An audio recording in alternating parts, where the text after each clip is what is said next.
তো এদিকে সকালে সমস্ত কাজকর্ম হয়ে গেছে। তো এখন এই যে চা করে নিচ্ছি। তো রান্নাবান্না খাওয়া-দাওয়া হয়ে গেছে। তো চা আমাদের জন্য করছি না। তোমরা তো জানোই আমাদের বাড়িতে চা হয় না, সকালেই ভাত হয়।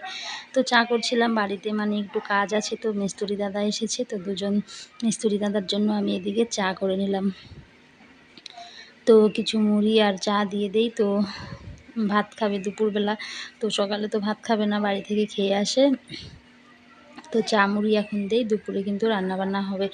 আর এই রান্নার কথা মানে আমার আর একদম ইচ্ছা করে না এখন রান্না করতে করতে, কিন্তু কি করব, কিচ্ছু করার নেই, করতেই হবে। সেই আমার কিন্তু মেয়েবেলা থেকেই, আমার বাড়িতে যখন ছিলাম বিয়ের আগেও কিন্তু আমাকে রান্না করতে হয়েছে বেশিরভাগ মানে দিনই, কারণ আমার মায়ের শরীর ভালো থাকতো না বেশিরভাগ দিনই। বিয়ের পরেও এসে সেই একটা দিনও বাদ নেই।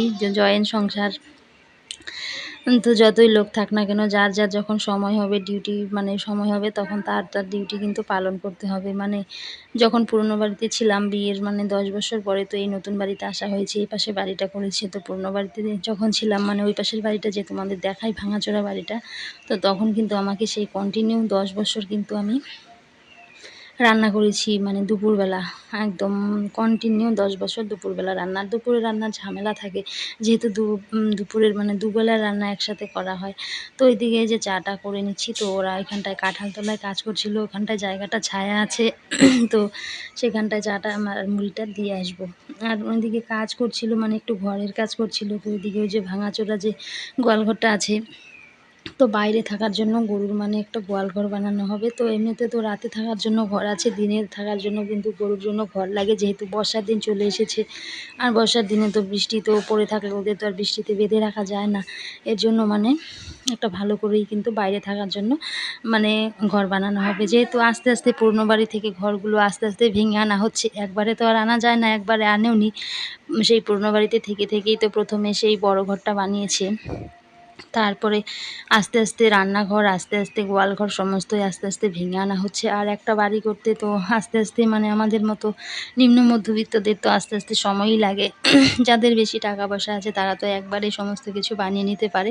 তো আমাদের মতো মানুষরা তো আর একবারেই পারে না, এর জন্যই আস্তে আস্তে সমস্ত এদিকে আনছে কিন্তু ভেঙে ভেঙে। তো এদিকে রান্না করব, রান্নার জন্য এদিকে হাঁড়িটা লেপে নিচ্ছি। তো ওই যে তোমাদের বলছিলাম কন্টিনিউ আমাকে 10 বছর দুপুরে রান্না করতে হয়েছে। এখন আর ইচ্ছে করে না, যে বাড়িতে লোকজন আসলে মানে ঝামেলা, মানে এখন মানে আমার ভীষণ ভয় লাগে যে দেখলে কিভাবে করব কাজগুলো, কিভাবে সারব। কিন্তু কি করব, কিচ্ছু করার নেই, করতে তো হবেই যতই মানে ভয় লাগুক। কারণ কাজ দেখে কেন এখন বলছি ভয় লাগে, কারণ ছোটোবেলা থেকে আমাকে না সেই সংসারের কাজকর্ম করতে হয়েছিল, কারণ আমার মায়ের শরীর ভালো থাকতো না, তোমাদের তো বললামই।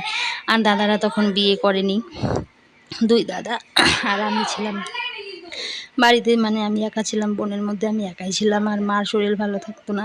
তো এর জন্যই ছোটো থেকেই পড়াশোনার সাথে সাথে কিন্তু সংসারের কাজগুলো আমাকে সামলাতে হতো। এর জন্যই না এখন কাজ করতে করতে না একটা মানে কথায় বলে না, একটা জিনিস বেশি করতে করতে সেটার প্রতি একটা বিরক্ত চলে আসে, সেরকমটাই মানে আমার সাথে হয়েছে। এখন আর আমার ইচ্ছেই করে না, মানে একবেলা করলে মানে আরেকবেলা ইচ্ছে করে না যে করি, কিন্তু কিচ্ছু করার নেই, যেহেতু জয়েন্ট সংসারে বিয়ে হয়েছে করতে তো হবেই। কাজ ফেলে রেখে তো বসে থাকতে পারবো না, ইচ্ছে না থাকলেও, মনে ইচ্ছে না থাকলেও গায়ে মানে জোর দিয়ে করতে হয়।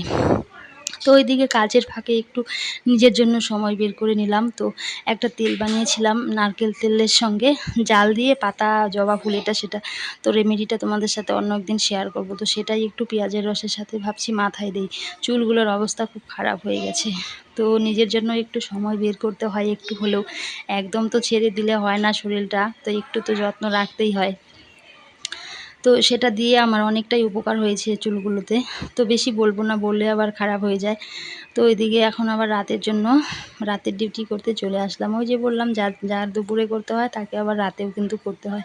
তো এর আগে তো আটা ছেঁকে নিয়েছিলাম, সেই আটাগুলো শেষ হয়ে গেছে, আবার এদিকে কিন্তু আটা ছেঁকে নিচ্ছি। তো আজকে রাত হয়ে গেছে, কারণ আমি একটা জায়গায় গিয়েছিলাম, তো সেখান থেকে এসে তো এখন দুধটাও জাল করা হয়নি, দুধটা জাল করব আর রুটি করব। তার আগে 3 প্যাকেট আটা নিয়ে এসে সেটাই মানে ছেঁকে রেখে নেই, তারপরে ওইদিকে উনানে জালটা কিন্তু জ্বেলে দেবো।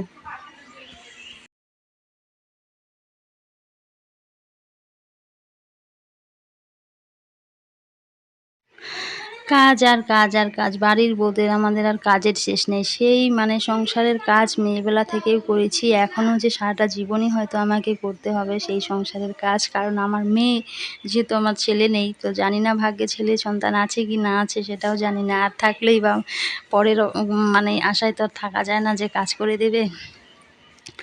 তো নিজের কাজ তো নিজেকে করতেই হবে, তবুও তার মধ্যেও কিন্তু একটু কম বেশি আছে। দেখবে যার মানে কাজ করতে হয় সারা জীবনেই মানে কাজ করতে হয়। দেখবে এক একটা মানুষের এক এক দিক থেকে এক একটা কিন্তু কষ্ট আছে, যাকে সেই কষ্টটা সহ্য করতে হয় না, মনে হয় যেন সারাটা জীবনই তাকে সেই কষ্টটাই মানে পেতে হয়। তো সবার কষ্টটা এক না। তো আমার এখন আর না কাজের প্রতি একদমই এনার্জি নেই, করতে ইচ্ছে করে না। কাজ করতে করতে না আমার একদম একটা বিরক্তি চলে এসেছে কাজের প্রতি, কিন্তু তবুও ধরে বেঁধে কিন্তু কাজগুলো করতে হয়। ওই যে জয়েন্ট সংসারে থাকি, না করলেই তো অশান্তি, সেই অশান্তির চেয়ে ভালো নিজে একটু কষ্ট করি সেটাই ভালো। তবু তো সংসারে অশান্তি হবে না, অশান্তি একদমই ভালো লাগে না।